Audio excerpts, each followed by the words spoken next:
A recuperação cíclica da economia está em curso e a atividade deve ganhar força nos próximos meses, com o PIB terminando em 2017 com um crescimento anualizado na casa de 2,5%, uma velocidade que deve se manter ou até se acelerar no ano que vem. Para discutir as perspectivas para a economia brasileira, o Valor convidou 3 conceituados economistas: o ex-ministro Luiz Carlos Mendonça de Barros, o economista-chefe da Verde Asset Management, Daniel Leissering, e Armando Castelar, coordenador de Economia Aplicada do Instituto Brasileiro de Economia da Fundação Getúlio Vargas. Entre os vários temas, eles conversaram sobre o ritmo de recuperação da economia brasileira nos próximos anos, o risco de a retomada do mercado de trabalho ocorrer sem uma melhora expressiva e as perspectivas para a difícil situação fiscal do país. A seguir, alguns dos principais trechos do debate. O cenário, eu acho que do ponto de vista da população, tirando a questão do desemprego, que realmente não é uma questão pequena, é bastante positivo. Se o emprego evoluir bem, eu acho que você pode ter uma pousada na eleição com alguma tranquilidade. E apesar da taxa de desemprego ficar alta, a gente já este ano prevê aumento do emprego e uma estabilidade do rendimento real. Ano que vem você já teria um aumento mais forte do nível de emprego e do rendimento real. Então, você teria uma massa salarial com um desempenho razoável no ano que vem.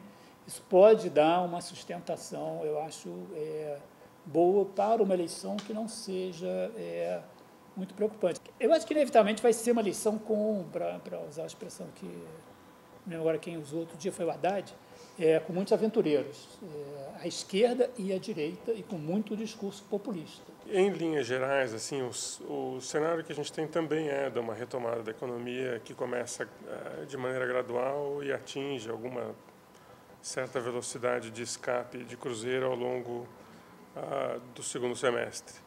Dado o tamanho da queda, quer dizer, a gente teve uma contração de PIB de quase 7%. Crescer 3% não deveria ser algo assim milagroso, tá certo? A base é muito fraca e qualquer crescimentozinho, seja por um ajuste de estoque feito ou por um impulso do setor agrícola, ou seja porque as pessoas se retraíram tanto no auge da crise que uma melhora de perspectiva leva um pouco do aumento do consumo, acho que isso não deveria ser, digamos, algo inacreditável, acho que é plenamente plausível.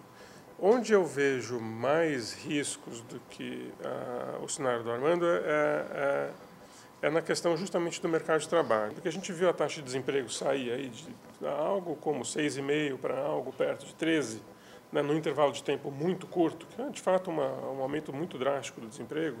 Se você olha para outras métricas que não a taxa de desemprego, o ajuste no mercado de trabalho parece estar muito longe de ter sido completo. O segundo fato ao longo dos últimos 10 anos, até um pouco mais, a gente viu acontecer no Brasil uma sequência ininterrupta de aumentos de salário real muito acima da produtividade. O dado fechado do ano de 2016 marcou o ponto mais alto na relação salário-PIB das últimas 2 décadas. Qual a contraparte dos salários sobre o PIB estar no seu ponto mais alto? É que os lucros como proporção do PIB estão no seu ponto mais baixo também dos últimos 20 anos. Tá?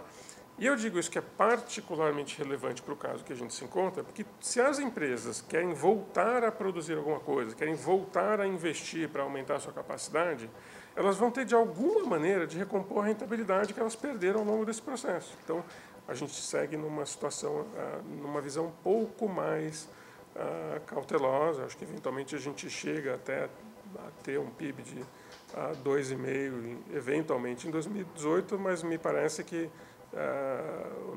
o nosso cenário com o qual a gente trabalha de fato é um PIB um pouco mais baixo do que esse, talvez chegando em algum momento a 2,5%, mas convergindo para algo como 1,5% por algum tempo. Tenho procurado explorar um pouco a ideia de que essa recuperação cíclica ela não é parecida com outras que nós tivemos no passado. Ela tem uma natureza própria que dá ao que nós estamos vivendo um metabolismo econômico diferente do que a gente normalmente olha aqui no Brasil. Por que a recuperação cíclica de agora não é igual a de outros momentos no passado? Pela queda da atividade econômica, pelo hiato de produto que se criou aqui no Brasil. Eu não me lembro, certo? E olha, que para mim não lembrar, você precisa ir muito para trás para poder ver uma coisa. Não me lembro disso. Por quê? Porque nós nunca tivemos isso. Certo? Quer dizer, o Brasil está vivendo um pedaço de uma bolha de consumo, de crédito e de gastos fiscais gerado pelo governo do Lula e da Dilma. Com uma diferença, que você tocou numa questão que é uma das heranças malditas, né, lá de trás, é que de 2004, quando nós entramos num ciclo de commodities, certo? O governo do Lula conseguiu fazer a mágica da multiplicação dos pães. Isto é, como o Brasil, quer dizer, quando entrou nesse ciclo, ele tinha ganhos de produtividade muito fortes, o mercado de crédito era um deles, nós dobramos o mercado de crédito aqui. Certo? Esse ganho de produtividade passou para o setor produtivo e o Lula fez, com a mão de gato dele, roubou um pouco dessa produtividade via aumento do salário mínimo.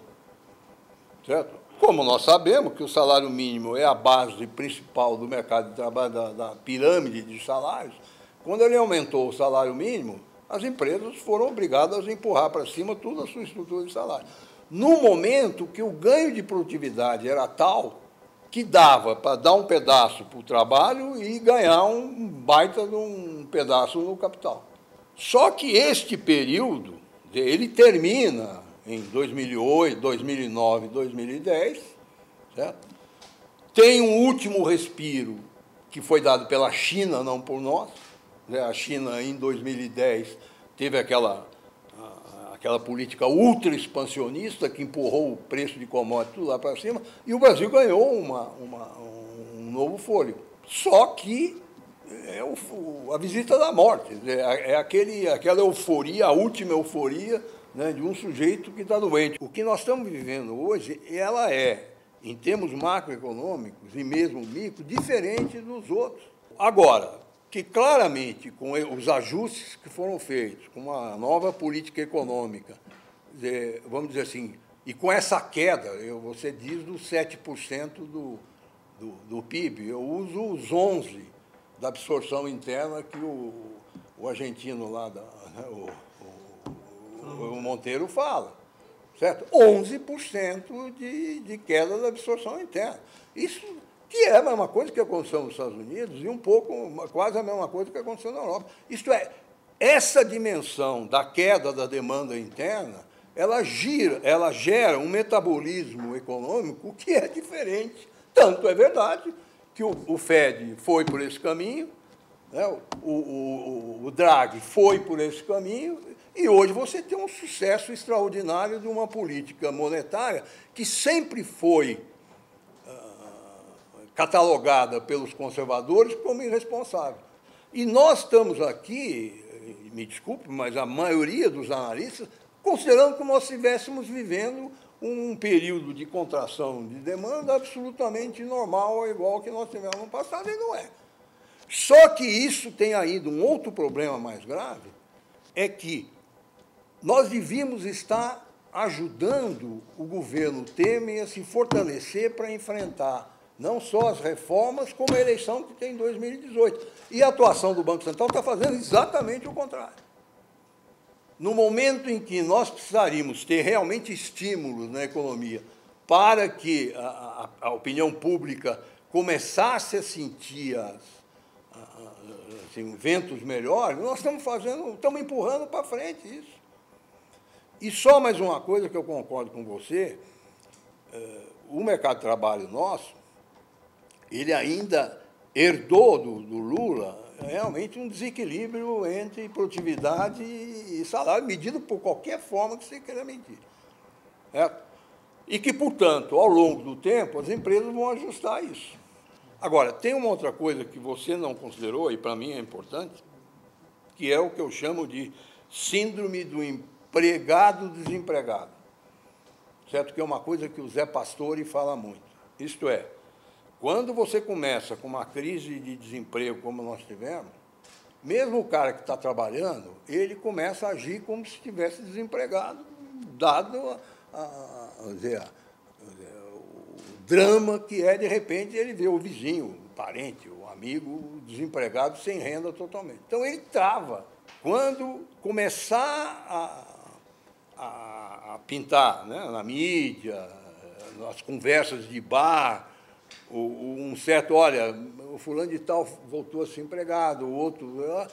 Você começa progressivamente a desviar esse comportamento ultraconservador do empregado para um comportamento mais racional em função da sua renda e da sua qualidade de vida.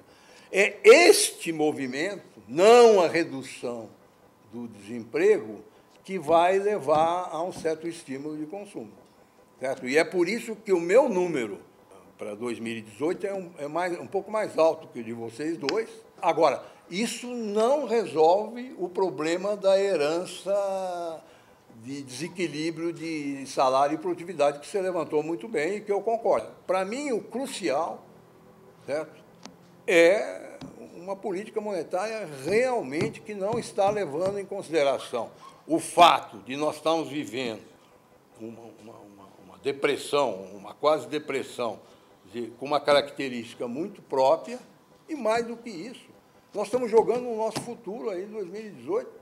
Se nós estamos com essa queda seja medida pelo PIB, seja medida pela absorção interna, nós devíamos estar com um juro real hoje de 2%, 3%.